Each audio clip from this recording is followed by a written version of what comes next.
In the 1933 biography Gerald by Daphne du Maurier sketches her father with intense interest. A member of the artistic, acting, and illustrating du Maurier family, Gerald worshipped his father George du Maurier. Entering the stage casually, Gerald was known as the life of the club and the party. But in his youth he was jilted by another royal theatric family, Ethel Barrymore. In this excerpt, Ethel Barrymore is called Ethel Daphne Barrymore. She is described as someone who turned up in England with fair hair, a tip-tilted nose, very spoilt and independent, as a different matter altogether. Why the middle name Daphne? Her real middle name was Blythe, a family name. Did du Maurier not want to offend Barrymore, who was still very much acting in 1933? Was Daphne what her family thought Barrymore was called? Did it refer to a listing in some forgotten playbill somewhere from Her Majesty's Theatre, the Silver Key, Seats of the Mighty? Was it a nickname given by the love-struck Gerald? His biographer states, "The worst of a man's being susceptible is that each time he thinks she is going to be the one and only woman, and he swears eternal fidelity, and tears himself to pieces, and most of the time he draws largely on the imagination, striking dramatic postures and fancying every sort of tragic passion." Perhaps Gerald found himself with not enough to do, and wasted on playing small character parts on tour. As Daphne du Maurier writes, his prior love Maggie Silver was barely forgotten before Gerald was head over heels in love with this newcomer, and plunging himself and his family into the turmoil of another engagement. Who was this newcomer to the London Haymarket Theatre? It was 19-year-old Ethel Barrymore, renowned beauty and naturalistic actress from the Drew acting family. Supporting her two brothers after her mother's death, Ethel and Lionel took naturally to acting while brother John preferred illustration. You can learn more about John Barrymore's eccentricities in a video on this channel. Mrs. du Maurier, Gerald's mother, who had settled into a flat in Portman Mansions and was prepared to make it a happy home for Gerald, where he could be carefully nurtured under her tender eye after his first disastrous romance with a fellow thespian, had the worry of seeing her darling fall once more from her careful clutches. Oh dear, why must Gerald behave so stupidly? Look at Guy du Maurier, his older brother, a model son, writing to her nearly every day of his life from wherever he was stationed and not getting married until age 40. And here was this boy Gerald taking up with another actress and talking wildly of an immediate marriage. True, things might have been worse. Daphne was very young and pretty, and undeniably charming, and of course one knew who were her people, and she seemed very talented and all that, but really these things did mean she would make Gerald happy. And how could she possibly know her own mind at 19? She was very self-willed. What did Guy du Maurier, later a very popular playwright with the nationalist play An Englishman's Home, think? Well, Guy thought it all over very carefully and produced many arguments against a hasty and improvident marriage, which he said would convince anyone who was not seriously in love. But the question was whether 25-year-old Gerald was seriously affected or not. Time would show. It was no use nagging him, that was just the way to send him off the deep end into rebellion. So Gerald and Daphne and Harry Esmond and Charles Howlard all went to fish in Ireland, a strange, unconventional thing to do which Mrs. du Maurier was not at all sure she approved of. Perhaps this fishing was inspired by J.M. Barrie's fishing trips with his wards, the Llewellyn Davies children, in Scotland. In any case, Daphne, Ethel Barrymore, wrote little letters to her future mother-in-law and wondered whether she was saying the right thing. And because she was only 19, she was a great favorite with everyone in the Bayview Hotel, Waterville, besides Gerald. She played piano, and was temperamental, and wore her hair in a pigtail with a crimson tam o' shanter, and looked elfin and adorable and never more than 14 years old. Gerald fished with Harry and bathed with Charles, and begged Daphne to marry him as soon as possible, but she was very willful and would not make up her mind, and asked if they couldn't be like brother and sister, and said after all she thought she wanted to go back to America. Then Gerald, dramatizing the situation at once, threatened suicide and rushing down the Kerry beach, waded in water up to his neck, fully aware that Daphne was sobbingly wildly, "Gerald, Gerald, come back." White and stern, he stood with folded arms, waiting for the tide to lift him from his feet. "Now perhaps she'll believe I'm serious," he said. It was a situation after his own heart. But perhaps the tide did not come in quick enough and he grew tired of waiting. Perhaps Harry the dreamer, who was fond of them both, said they were making fools of themselves. Perhaps Daphne did really want to go back to America.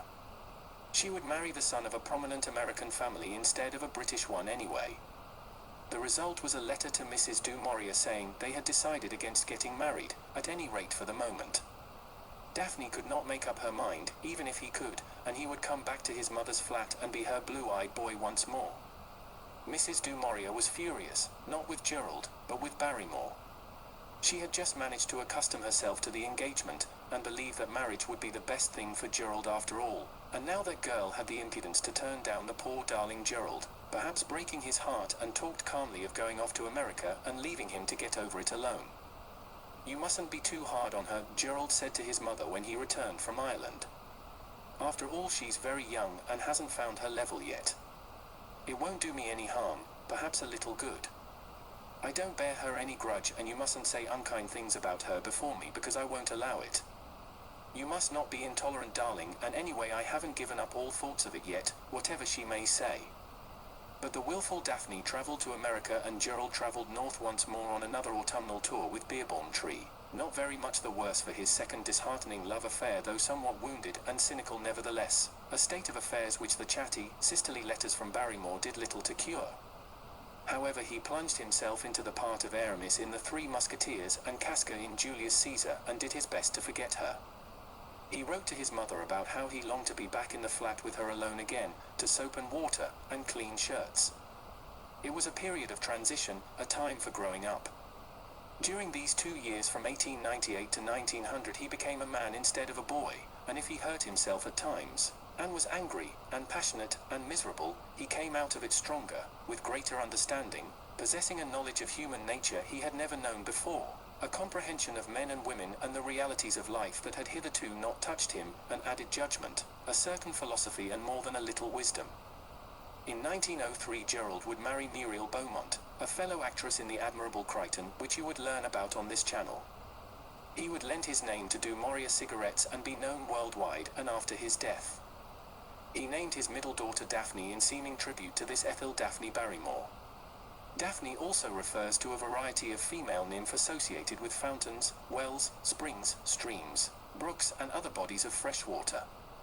The following is from Ethel Barrymore's Memories, published 1955. When James Barrie had a cricket week, the Artists versus Writers, Harry Graham was there as an author, along with many others. Some of us stayed at Barrie's house, and the overflow stayed at an inn.